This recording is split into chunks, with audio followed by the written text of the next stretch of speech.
दोष साबित हो जाता है तो क्या योगी आदित्यनाथ उस मां को मंगेश यादव लौटा पाएंगे? क्या उस बहन का भाई उसको दे पाएंगे?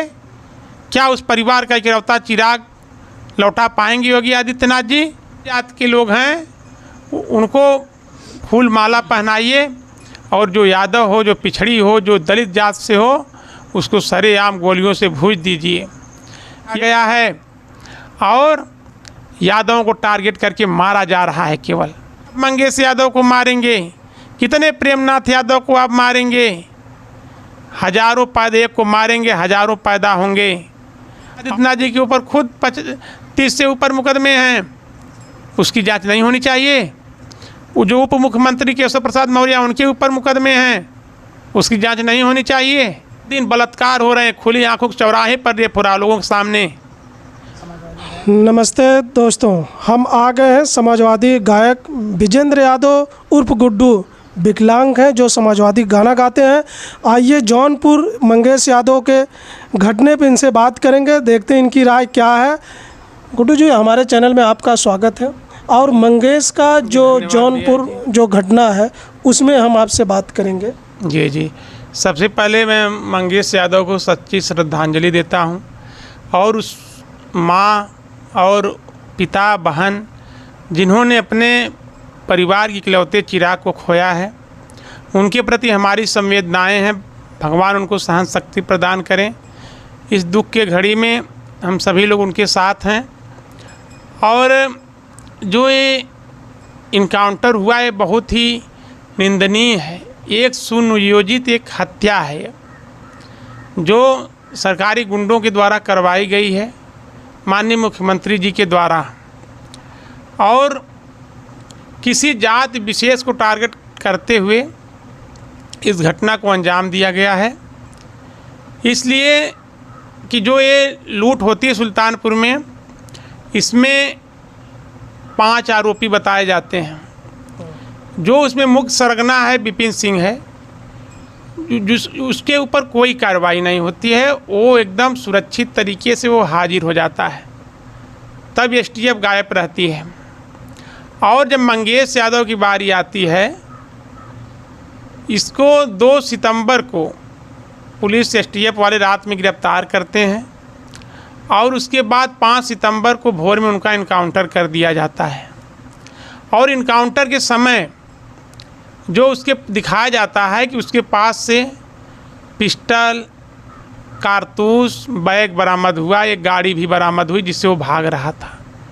तो आप यही बताइए, बहुत सीधी सी बात है कि जब 2 सितंबर को पुलिस गिरफ्तार कर लेती है, जब वो पुलिस के गिरफ्त में है, गिरफ्तार होते समय न उसके परिवार वाले बताते हैं कि न उसके पास कोई असलहा मिला है, न कोई गाड़ी मिली है, न कोई बैग है। पुलिस इसको यहाँ से खाली हाथ लेकर जाती है। तो जब वो पुलिस की गिरफ्त में था तो कहाँ से उसके पास असलहा आ गया, कहाँ से उसके पास बाइक आ गई? कहीं ना कहीं ये संदिग्ध चीज़ है। दोस्तों देख रहे हैं जो गुड्डू जी का कहना है, तो उनके पास कहाँ से हथियार आ गया। और जब घर से उनको पकड़ा गया तो पुलिस वाले लेकर गए, न उनके पास हथियार था न गाड़ी थी। तो जब इनका 5 तारीख को इनकाउंटर कर दे रहे हैं, तो आइए गुड्डू जी से हम फिर बात करते हैं इसी पे। आगे देखिए उसमें क्या होता है। जब गिरफ्तार उसकी हत्या जब कर देते हैं लोग, और इनकाउंटर का मतलब होता है जब पुलिस अपने बचाव में या बहुत बड़ा अपराधी रहता है, जब वो फायरिंग करता है तो पुलिस आत्मरक्षा में फायरिंग करती है, तो वो भी पैर में गोली चलाती है या गोली लगती तो भाग रहा होता, वो आदमी अपराधी भाग रहा होता है, उसकी पीठ में गोली लगनी चाहिए।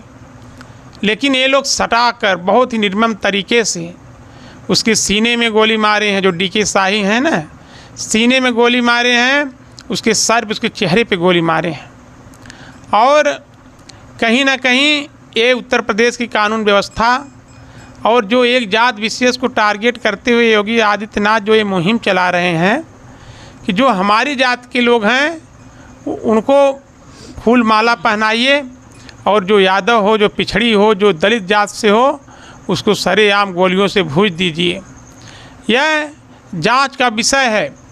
और जो यह हत्या जो इस इनकाउंटर में जो जो एसटीएफ वाले जो पुलिस जो भी लोग शामिल थे, उनकी भी जांच होनी चाहिए, उनकी कॉल डिटेल की जांच होनी चाहिए। कौन उन पे फ़ोन किया, किस समय किसका कॉल आया, किस तरह का आर्डर आया, तब जाके इसका साफ साफ पता चल पाएगा इसमें कौन दोषी है कौन दोषी नहीं है। और अगर पूरी जांच होने के बाद अगर मंगेश यादव निर्दोष साबित हो जाता है तो क्या योगी आदित्यनाथ उस माँ को मंगेश यादव लौटा पाएंगे? क्या उस बहन का भाई उसको दे पाएंगे? क्या उस परिवार का इकलौता चिराग लौटा पाएंगे योगी आदित्यनाथ जी? और आगे योगी आदित्यनाथ जी जो ये किए हैं, मैं सवाल करता हूँ, जितने भी यादव जात के लोग निरहुआ जी हैं ना, बहुत योगी मोदी बीजेपी का गुणगान गाते हैं ना, कहाँ है निरहुआ जी? आप लोग ढूंढिए उनको, निरहुआ जी। गिरीश यादव मंत्री हैं भारतीय जनता पार्टी में, और पत्रकार केवल पूछ दिया यूपी में विकास कहाँ है। पत्रकार पे ऐसा भड़क गए जैसे लग रहा था कि उनकी ज़मीन जायदाद अपने नाम करवा लिया हो। पत्रकार पे ऐसे भड़क गए हो, कहाँ है? शर्म आनी चाहिए ऐसी नेताओं को। चुल्लू भर पानी में डूब मरना चाहिए। मैं निरहुआ को चैलेंज करता हूँ, मेरा घर गदनपुर हिच्चन पट्टी एयरपोर्ट के बगल में है। निरहुआ जी जब चाहें तब, मैं बहुत गरीब परिवार से हूँ, लेकिन मैं अखिलेश यादव का सिपाही हूँ। मैं एक यादव हूँ, और यादव अपने मान सम्मान, अपने समाज देश के लिए मर मिटना जानता है, लेकिन अपने ईमान के साथ कभी वो समझौता नहीं कर सकता है। और जो मंगेश यादव की लड़ाई है, हम लोग संविधान के दायरे में रहते हुए उस लड़ाई को पूरी लड़ेंगे, और एक ना एक दिन देखिएगा वो सच जरूर सामने आ जाएगा। और इस पूरे प्रदेश में कहीं पर कोर्ट कानून संविधान का कहीं पे नाम ही नहीं है। केवल योगी आदित्यनाथ जी की तानाशाही रवैया चल रहा है इस पूरे प्रदेश में। केवल यहाँ पे न किसी को नौकरी दी जा रही है, न रोज़गार दिया जा रहा है, न शिक्षा दी जा रही है, न किसी के पास नौकरी है। सभी लोग परेशान हैं, महंगाई इस कदर है कि लोग परेशान हैं। लेकिन सरकार केवल मंदिर मस्जिद इनकाउंटर के नाम पे लोगों को गुमराह करके रखी हुई है। एक कहावत हम लोगों के यहाँ कही जाती थी पहले, कि जब हम लोगों के यहाँ पशु रखा जाता था, जब पशु को बेचा जाता था तो जो जिसमें जितना उसका दाम हुआ रहता था तो दाम मिल जाता था, लेकिन उसका जब जो उसको खिलाता पिलाता था तो उसको पोछी मांगता था, कहता भैया पोछिया दे दा तनी। जो बेचा जाता था पशु, तनी पोछिया दे दा। तो आदमी जेब में से 10 20 50 निकाल के दे देता था। तो आदमी जितना वो दाम पाकर वो आदमी खुश नहीं होता था, जो पोछिया पा जाता था 50 रुपया, वो बहुत खुश होता था। वही इस प्रदेश में केवल पोछी बांटी जा रही है।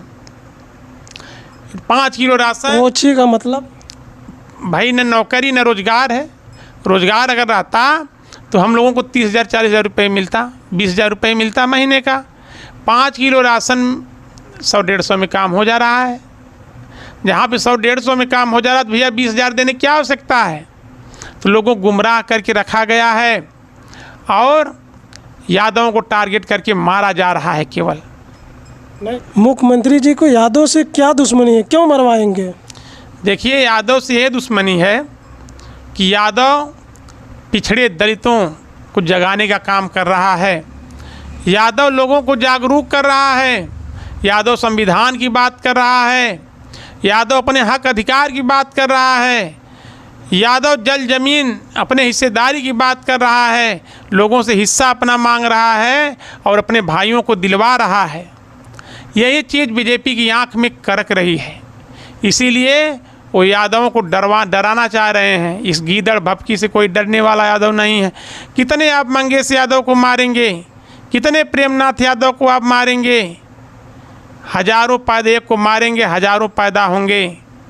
और हम लोग इस जो ये हत्या हुई है ये बहुत ही भारी पड़ेगी। सत्ता किसी की बाप की बपौती नहीं होती है। आज है कल बदल जाएगी। फिर जो आज जो नियम कानून ये लोग बनाए हैं कल इन्हीं पे ये लागू होगा। कल हम लोग तो उसी दिन जान गए थे कि योगी आदित्यनाथ यादवों के सबसे बड़े दुश्मन हैं।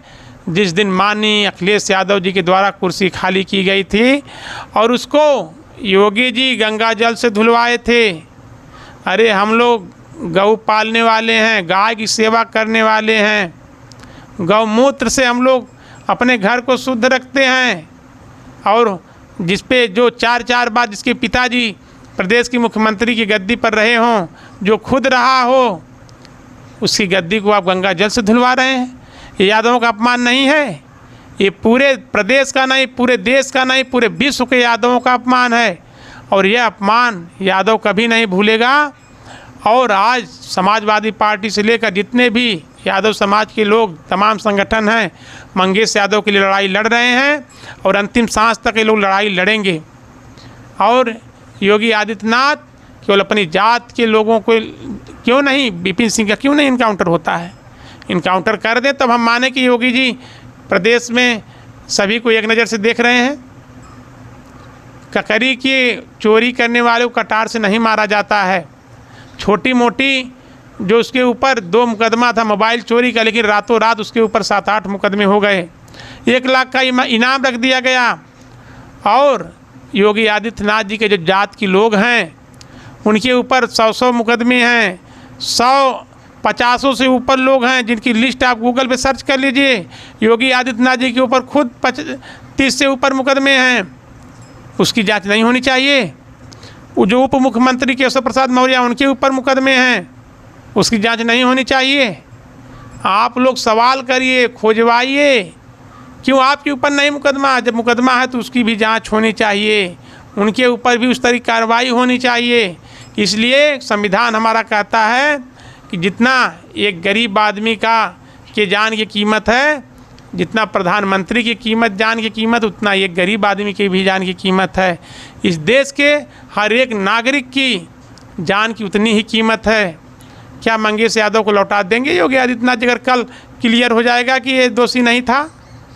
ये कोर्ट का मामला था, जांच का विषय था। इसको कोर्ट जब जांच करती तब जाके पता चलता कौन दोषी है। और कानून के हिसाब से, संविधान के हिसाब में जो नियम बना है उसके हिसाब से उसको सज़ा दी जाती, वो हमको स्वीकार रहता। अगर वो दोषी था तो अगर दोषी रहता उसको फांसी की भी सज़ा दी जाती, अगर कानून में होता तो भी हमें स्वीकार रहता। लेकिन जो ये दिन दहाड़े पकड़ कर मार दो, ठोक दो, ये कहाँ का नियम है? क्या हमारा संविधान कानून यही कहता है? तो कोर्ट मुकदमा बंद करवा दीजिए, आप कचहरी क्यों खोल के रखे हैं? बाबा जी का कहना है ये नहीं होगा तो दहशत नहीं होगी, दहशत नहीं, जब दहशत होगी तो चोरी नहीं होगी। रोज़ आए दिन बलात्कार हो रहे हैं, खुली आंखों के चौराहे पर रेप हो रहा है लोगों के सामने। रोज़ हत्याएं हो रही हैं, लूट हो रही है, डकैती हो रही है। इतना तो आज तक कभी नहीं हुआ। हम लोग जब नहीं अब नहीं हो रहा है। आप ये नहीं हो रहा तो क्या है? क्या है? तो एकदम शांत है। लड़की को जिंदा जला दिया गया, लड़की को जिंदा जला दिया गया। कुलदीप सिंह सेंगर जो उनकी की पार्टी के जो थे, और लड़की की लाश जो थी परिवार को नहीं दिया गया। तमाम ऐसी घटनाएं हैं। आप बनारस में देख लीजिए, आईटी सेल के जो उनके बीजेपी के आईटी सेल के लोग थे, लड़की के साथ बीएचयू की जो छात्रा थी उसके साथ गैंगरेप किए और उनको छोड़ दिया गया, कुछ नहीं हुआ। आज जमानत से बाहर घूम रहे हैं। कहाँ का न्याय है? यही है कि आप बीजेपी ज्वाइन कर लीजिए, आप एकदम गंगा जल से धुले हो जाएंगे। और आप उनका अगर विरोध करेंगे तो आपके ऊपर झूठे मुकदमे लगाए जाएंगे, आपको जान से मार दिया जाएगा। लेकिन हम लोग डरने वाले नहीं हैं। यादव अपनी लड़ाई, अपने हक अधिकार की लड़ाई अपने देश के लिए, अपने समाज के लिए लड़ता रहेगा। आप सभी का हमारे चैनल में धन्यवाद है वीडियो देखने के लिए। और गुड्डू जी का आप सुने जो है आप हमारे चैनल पे, और इनका जो है वीडियो में आप लोग कमेंट करके ज़रूर बताइएगा वीडियो कैसी लगी। और गुड्डू जी जो कहे कितना सत्य है। इसी के साथ आप लोगों का धन्यवाद।